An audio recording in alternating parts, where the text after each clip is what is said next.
I watched my younger brother comfort my wife nightly, before learning why she suddenly disappeared. I was standing barefoot in my kitchen, while my wife kept whispering into her phone beside the sink. The refrigerator light was the only thing on. She jumped when she saw me and almost dropped the glass she was holding. I remember how quickly she locked the screen and smiled too hard at me, like I'd interrupted something private. I asked who she was talking to that late. She said it was her cousin from Tulsa having another breakdown. Then she walked past me without touching me. What stayed with me wasn't even the lie. It was how practiced it sounded, like she had already said it in her head before I walked in there. For months, everything between us felt off in ways I couldn't explain without sounding paranoid. My wife, Dana, stopped falling asleep beside me on the couch. She started taking long drives, saying traffic helped clear her mind. My younger brother, Eric, suddenly became a constant presence in our apartment. He'd bring takeout, fix things around the place, and stay until midnight talking quietly with her on the balcony while I sat inside pretending to watch baseball. I felt guilty for resenting him because he'd helped me. One night, I walked outside to ask if they wanted coffee, and they stopped talking immediately. Dana looked down at her lap, while Eric asked me if everything was okay in this weird, careful voice. I told myself I was imagining things because the alternative made me sick. The moment everything cracked open was stupidly ordinary. Dana left for work one Tuesday morning and forgot her old tablet charging beside the bed. Around noon, I heard notification sounds coming from it while I was paying bills. I wasn't even trying to snoop at first, but then I saw Eric's name pop up with a message that said,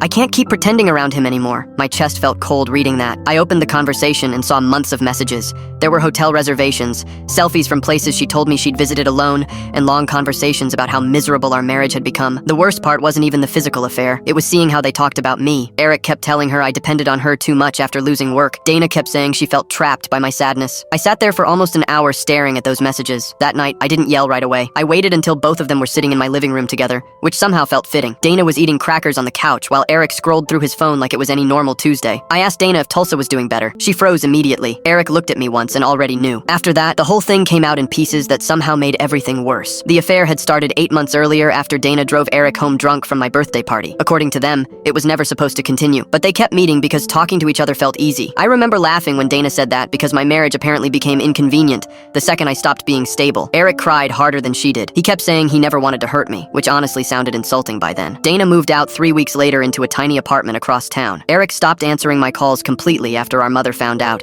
and screamed at him for an hour over speakerphone. I still see Dana occasionally because some of her mail keeps arriving here. Last Friday, she came by after work wearing the gray sweater I bought her years ago. We stood awkwardly beside my car while neighbors walked dogs nearby pretending not to stare. She told me she was sorry for how everything happened, but admitted she still loved him. I appreciated the honesty, even though it hollowed me out again. After she left, I sat in my car for nearly 40 minutes staring at our dark apartment window upstairs. I realized I missed the version of my life I thought I had more than either of them. I still check my phone expecting things to return.